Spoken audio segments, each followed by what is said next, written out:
Hello hello friend. तो आज हम देखेंगे बायोलॉजी का नेक्स्ट क्लास। इसमें होगा केंद्रक। केंद्रक देखिए, ये वाला क्या हुआ, ये कोशिका है। कोशिका के बीच में क्या होता है, तो केंद्रक होता है। केंद्रक में जो इस तरह की आकृति होती है, इस तरह की, उसको हम बोलते हैं, ये धागेनुमा जो संरचना है उसको बोलते हैं क्रोमैटिन जाल। क्या बोलते हैं? क्रोमैटिन जाल। और ये धागेनुमा संरचना क्या चीज़ का बना होता है? DNA plus histone protein. DNA plus histone protein है। हिस्टोन जो है ना, एक क्षारीय प्रोटीन। हिस्टोन कैसा प्रोटीन है? क्षारीय प्रोटीन है।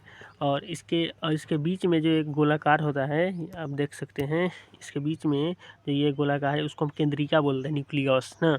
यह झिल्ली रहित होता है, वृत्ताकार ना। और इसमें राइबोसोम संश्लेषण होता है। केंद्रक का अध्ययन कहलाता है कैरियोलॉजी। केंद्रक का अध्ययन कहलाता है कैरियोलॉजी। इसका खोज 1831 में रॉबर्ट ब्राउन ने किया था। केंद्रक का खोज 1831 में रॉबर्ट ब्राउन ने किया था।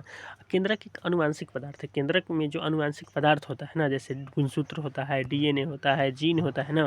और केंद्रक क्या है? एक दोहरी झिल्ली युक्त है ना। केंद्रक एक दोहरी झिल्ली युक्त है। अब बात करते हैं इसी में, मतलब डीएनए क्रोमैटिन जाल होता है ना, उसमें कोशिका विभाजन होता है। ये धागेनुमा संरचना होता है, उसमें क्या होता है? कोशिका विभाजन होता है। कोशिका विभाजन के फलस्वरूप गुणसूत्र का निर्माण होता है ना। और गुणसूत्र का नामकरण किसने किया था? वाल्डियर ने। गुणसूत्र का नामकरण वाल्डियर ने किया। देखिए, गुणसूत्र का ऐसे ही होता है, ऐसे ऐसे ऐसे होता है और ऐसे ऐसे ना। गुणसूत्र यही होता है। ये जहाँ पर मिलता है ना, इसको सेंट्रोमियर कहते हैं ना। गुणसूत्र जाल की तरह फैला रहता है, ये जहाँ पर कट करता है, मिलता है, उसको सेंट्रोमियर कहते हैं ना। यानी गुणसूत्र बिंदु, गुणसूत्र बिंदु कहते हैं इसको। अब आते हैं गुणसूत्र क्या होता है। गुणसूत्र जो है ना, मतलब क्रोमोसोम, क्रोमो प्लस सोम से मिलकर होता है। क्रोमो का मतलब होता है रंग, सम मतलब शरीर होता है। मतलब रंगीन रंजकों के साथ आसानी से रंजित होने वाले धागेनुमा संरचना होता है। गुणसूत्र जो है रंगीन रंजकों के साथ आसानी से रंजित होने वाले धागेनुमा संरचना है। मनुष्य की प्रत्येक कोशिका में 23 जोड़ी गुणसूत्र, मनुष्य की प्रत्येक कोशिका में 23 जोड़ी गुणसूत्र होता है। 23 जोड़ी मतलब टोटल 46 गुणसूत्र हो गया, जिसमें कि 22 जोड़ा होता है। इसको 23 मतलब 46 गुणसूत्र को दो भाग में बांटते हैं, एक 22 जोड़ा और एक जोड़ा। तो 22 जोड़ा को हम बोलते हैं कायिक गुणसूत्र, ऑटोसोम। और एक जोड़ा जो होता है उसको एलोसोम बोलते हैं। एलोसोम में होता है एक्स एक्स और एक्स वाई। एक्स वाई मतलब एक्स एक्स मतलब होता है फीमेल, मतलब फीमेल में जो गुणसूत्र होता है क्या का एक्स एक्स होता है ना, और मेल में होता है एक्स वाई होता है। मतलब अगर ये दोनों के पीछे डिफरेंस में बात करें तो वाई होता है ना। मान लीजिए फीमेल में एक्स है, एक्स को हटाकर वाई लिया है तो मेल बन गया। तो लिंग निर्धारण करने का गुणसूत्र कौन है? तो वाई गुणसूत्र। अगर कोई महिला से पुरुष बनता है तो उसमें एक्स्ट्रा क्या जुड़ जाता है? तो वाई गुणसूत्र जुड़ जाता है। अपवाद की बात करें तो मनुष्य में शुक्राणु तथा अंडाणु कोशिका में केवल 23 गुणसूत्र, मतलब शुक्राणु में भी 23 गुणसूत्र होते हैं और अंडाणु में भी 23 गुणसूत्र होते हैं। देखिए क्यों होता है। स्पर्म और ओवम, स्पर्म में 23 हो गया और ओवम में 23 हो गया, और दोनों को जब फर्टिलाइजेशन होता है तो इगुमनज बनता है, मतलब इगुमनज बनता है ना, भ्रूण बनता है। और उसके बाद उसमें 46 को हो जाता है। फिर यही सियान होकर क्या बन जाता है? एक मानव का रूप ले लेता है। अब ये क्या है? कोशिका है। कोशिका के बीच में केंद्रक हो गया ना। देखिए कोशिका, यहाँ से केंद्रक निकालेंगे, केंद्रक निकालेंगे तो ऐसे धागेनुमा आकृति निकलेगा, और इसी धागेनुमा आकृति को खोलेंगे तो क्या मालूम चलेगा? तो ये एक डीएनए मालूम चलेगा ना। डीएनए के छोटा छोटा पार्ट कर देंगे तो जीन मालूम चलेगा। मतलब इसको डीएनए बोलते हैं। डीएनए क्या है? अनुवांशिक पदार्थ है। तो नोट, डीएनए गुणसूत्र का एक भाग है। डीएनए जो है ना, डीएनए गुणसूत्र, गुणसूत्र मतलब ये नहीं हुआ गुणसूत्र। गुणसूत्र का एक भाग है जो केंद्रक में अनुवांशिक पदार्थ है। जीन डीएनए का एक विशेष भाग है, और जीन जो है डीएनए का एक विशेष भाग है जो विशेष लक्षण को निर्धारण करता है। इसीलिए जीन वंशागति की आधारभूत इकाई कहते हैं। मतलब जीन को वंशागति की आधारभूत इकाई कहते हैं। अभी न्यूक्लिक अम्ल, न्यूक्लिक अम्ल डीएनए और आरएनए में दोनों में रहते हैं। DNA deoxy ribose nucleic acid होता है, आरएनए राइबोस न्यूक्लिक एसिड होता है ना। डीएनए में अनुवांशिक, जैसे डीएनए का किसमें पाया जाता है? मनुष्य में। डीएनए मनुष्य में पाया जाता है। और आरएनए जो अनुवांशिक पदार्थ होता है वो रेट्रोवायरस होता है, जैसे एचआईवी वायरस हो गया, कोरोना वायरस हो गया, इस समय कौन पाया जाता है? तो आरएनए। अब डीएनए की बात करें तो डीएनए में जो संकरा होता है, शुगर होता है, वो डीऑक्सीराइबोस होता है। डीऑक्सीराइबोस एक पेंटोस शुगर है। क्या है? तो पेंटोस शुगर। इसका फार्मूला क्या होता है? तो C5H10O4, C5H10O4। और एक फॉस्फेट ग्रुप होता है PO4 माइनस, नाइट्रोजनी क्षार होता है N। तो एस, sugar plus phosphate group plus नाइट्रोजनी क्षार, तीनों को मिला देने से क्या बनता है? न्यूक्लियोटाइड।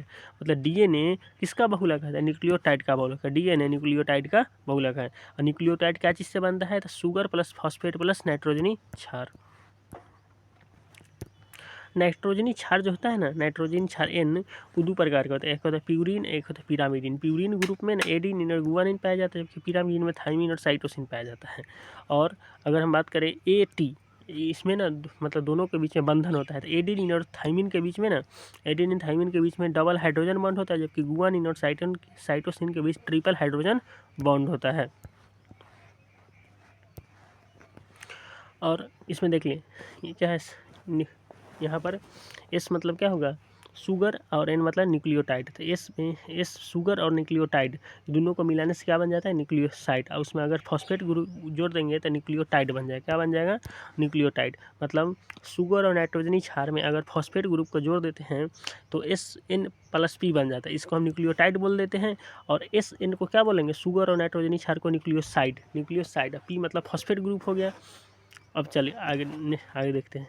ये जो आकृति है उसमें AGTC होता है, A के साथ T मिलेगा, G के साथ T के साथ A और C के साथ G मिलेगा ना। ये इसी को बोलते हैं DNA का द्विकुंडलित हेलिक्स मॉडल। ये कौन दिया था, वाटसन, क्रिक और विल्किंस। वाटसन, क्रिक, DNA का द्विकुंडलित हेलिक्स मॉडल कौन दिया था, वाटसन और क्रिक और विल्किंस, जिससे 1962 में नोबेल पुरस्कार मिला। RNA में होता है राइबोस न्यूक्लिक एसिड ना, इसमें संकरा होता है राइबोस संकरा। इसमें C5H10O5 मतलब DNA में जो संकरा था डीऑक्सी राइबोस संकरा, उसका फार्मूला था C5H10O4, जबकि इसमें राइबोस संकरा में C5H10O5। इसमें भी राइबोसोम RNA का जो नाइट्रोजनी क्षारक होता है वो भी 4 प्रकार के होता है ना, एडिनिन, गुआनिन, साइटोसिन, यूरेसिल।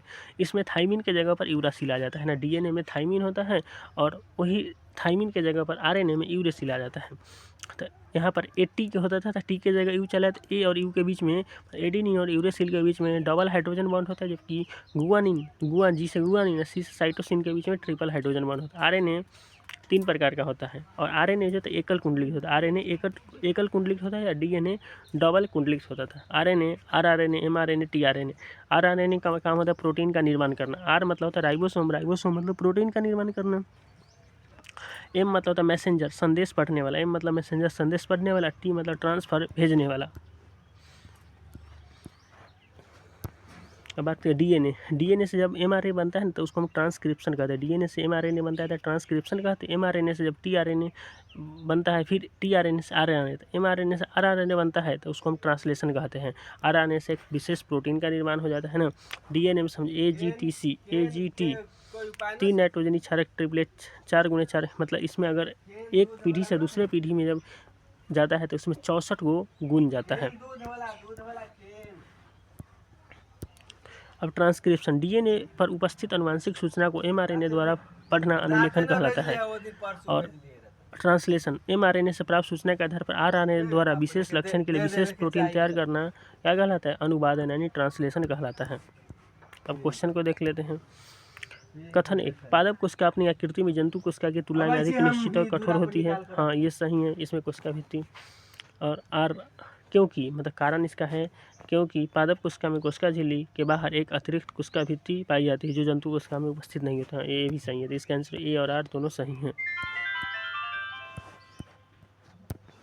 अब निम्नलिखित में से कौन सा जोड़ा गलत सुमेलित है। लाइसोसोम आत्मघाती शैली, हाँ ये सही है। राइबोसोम प्रोटीन संश्लेषण होता है, राइबोसोम में प्रोटीन संश्लेषण होता है, ये भी सही है।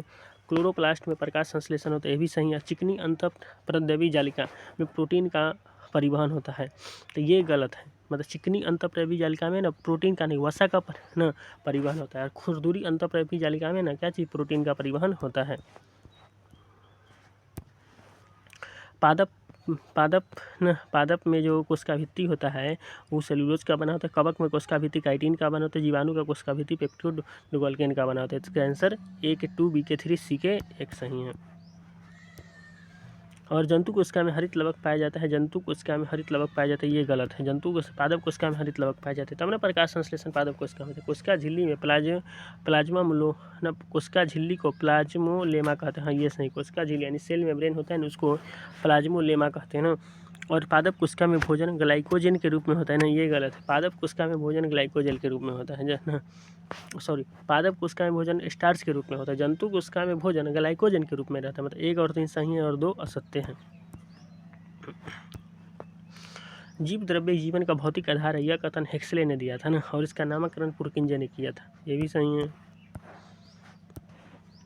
माइटोकॉन्ड्रिया की खोज 1857 में किसके द्वारा की गई थी? तो कोलिकर के द्वारा। माइटोकॉन्ड्रिया की खोज 1857 में कोलिकर के द्वारा किया गया था ना।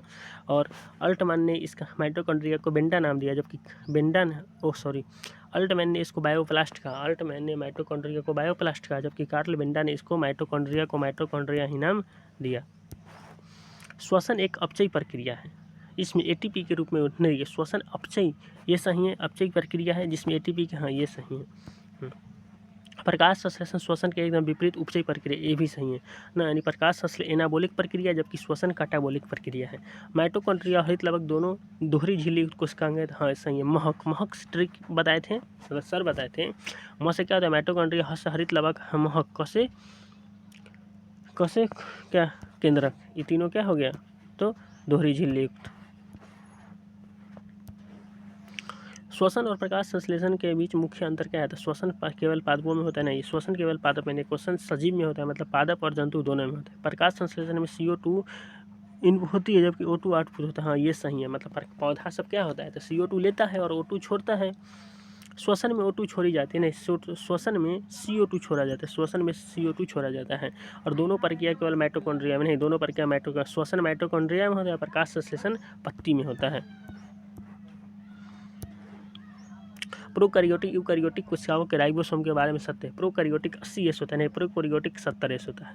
यूकैरियोटिक 70S राइबोसोम नहीं, 80S होता है। एस का मतलब श्वेडबर्ग इकाई या अपसादन गुणांक होता है, हाँ ये सही है। और एस श्वेडबर्ग यूनिट जो है ना, आकार और घनत्व की माप को बताता है, आकार और घनत्व की माप को बताता है। और 70S राइबोसोम जो है ना, 50S और 30S से मिलकर बनता है, 20 नहीं, 50 + 30 से मिलकर बनता है। जबकि 80S राइबोसोम जो है ना, 60 + 40 से मिलकर बनता है।